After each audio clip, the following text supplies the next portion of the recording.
Let's say you want to run a marathon, but you don't know where to start at. And let's say you have suffered an injury, and because of that, you need to replan everything you want to do. It sucks, doesn't it? Well, it happened with me. In this video, you will see an update on how my training had changed, what is the progresses, the updates, and what I've been doing since the diagnosis on the injury on my hip. Stay in this video and you will see all my secrets to recover from my injury.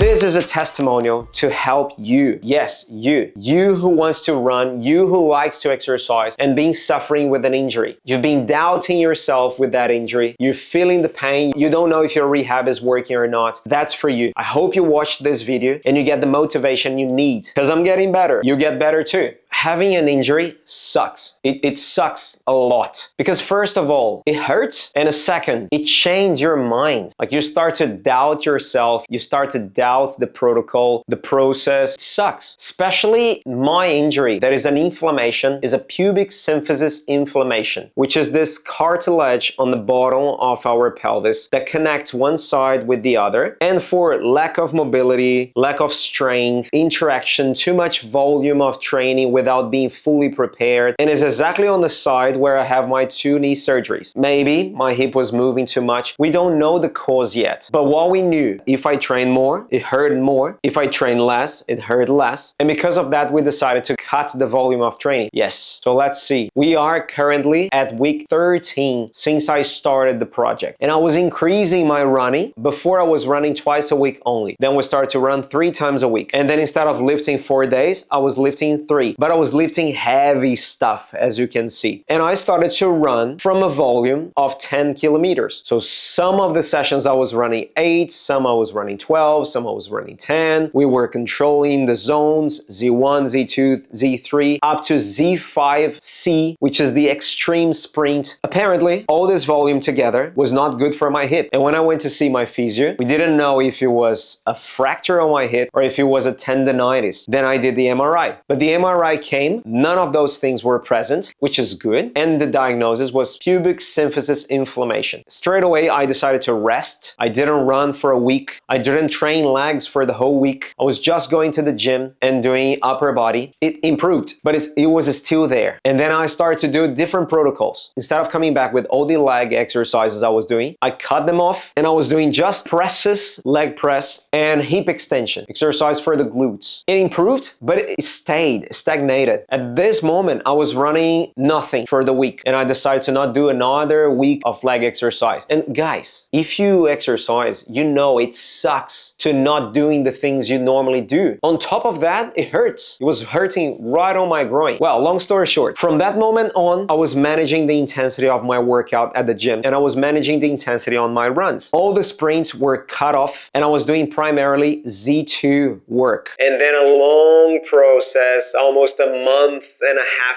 doing that. Today, I went to the gym and I was fine. I'm back to the leg press and I was testing different weights, limiting my range of motion. And here's the trick, guys. You cannot increase the weight and increase the range of motion, everything at once. I knew that every time I did something like a deep squat or a deep range of motion when I was doing leg press, it made the injury worse. So what did I do? First thing, cut the range of motion. Trying to do half of the range of motion compared with what I was doing before. It worked fine, but I was still feeling some discomfort. And I don't know if you know, but the gold standard treatment for tendonitis, inflammation of the tendon, it's progressive overload. Increasing the load in that tendon, and slowly the tendon will receive that tension, will regenerate, and you can do more, and so on. I applied that concept in a short range of motion, and look at this. I ended up lifting 175 kilos today. It's a short range of motion in the machine, yes, but it was heavy and I had no pain. So I'm starting to realize that the inflammation may be more controlled and I can come back to my normal workout for weights. The range of motion will still be controlled. I will train a few more weeks in that short range of motion while I'm increasing the weights. By the time we pass 2-3 weeks in that short range of motion, increase the weight, I would have gained strength. And after that strength, I can come back to do a little bit more range of motion, drop the weight, and rebuild the same process. Starting from a little weight, more range of motion, until I build again to something super heavy, and then I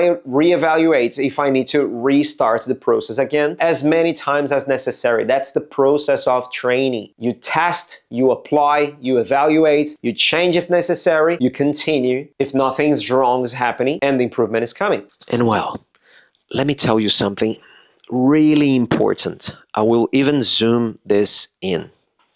See?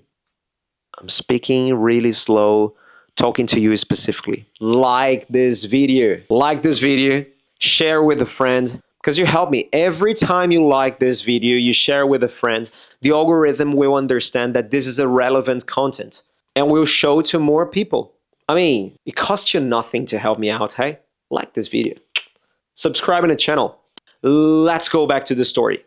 And on top of that, I love go to the gym. It's my meditation. I go there and I train upper body. And I've training this 3 times a week. And I've been alternating from upper body, chest, back, bicep, shoulders. I love to go to the gym and I love to push myself. It's actually something that made me stay focused on my recovery because I couldn't do some things, but I could do others. So I was focused on everything I could do instead of focusing on the things I could not do. I think that's the secret of life. Focus on something you can control. If you cannot control, you're just wasting your energy focusing on that. Problems are like that, aren't they? Well, how about the running training? I decided to try different protocols. And the best protocol for me was a combination of hip mobility, specifically external rotation, that ability to sit down and cross your legs out. Because I noticed that my right hip was more mobile than my left. When I was running, most probably, all the movement after I was fatigued, after the muscles could not support anymore, or every single step, I was going more to my right. And that may have inflamed or irritated my hips. That was my hypothesis. So I started to develop more my hip mobility. So my left would be equal to my right. And this is one of the exercises I did. I started to do on the floor, but at first, because of the scars on my knee and all the surgeries, I cannot stay too long kneeling. It hurts my patella. It hurts my kneecap. So I found this on my drawers. It's the perfect height of my hips. I can put my leg on top of that, stretch for a little bit longer, and trying to get more mobility on my hips. After that, I also do some strengthening on my abductors on my hip, which is my gluteus medius, all the muscles that will support my hip while I was running. Because remember, I could not do unilateral exercise. I still cannot do something super heavy on those legs, which are the proprioceptions exercises. Stay on one foot only. I'm avoiding those. I'm trying to be simple, consistent, and keep progressing if my body tells me that I can progress. Lucky me, I know what I'm doing.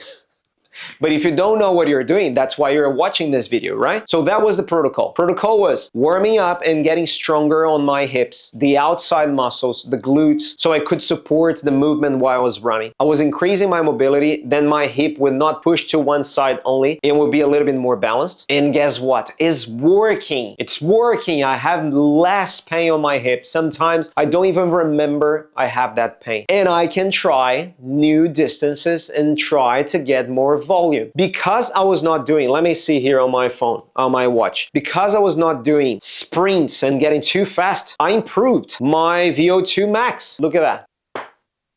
See, my VO2 max is going great. You know why? Because the best thing to improve your VO2 is having more kilometers at Z2, guys. Sprints are important, intervals are important, but if you're going to do a long distance run, you need to be training more often. To train more often, you need to train with less intensity. Because if you train high intensity all the time, you're not gonna recover and bounce back from one workout to the other. Are you a professional? You're not. And even if you are, you know, actually, and if you are, you know better than everybody else that the light exercise, the light workouts are an important part of your preparation. So every time I could not run super fast, I felt bad because I was only running 5Ks, 10Ks. I was always pushing. So it's a learning process. And I'm so glad that I decided to do this long-term preparation so I could go through these things without pushing myself mentally. I don't need to push myself mentally in the sense that I'm gonna be challenging and doing stupid things. I'm not running against my ego. I'm trying to control my ego. This project is for me to test myself. Well,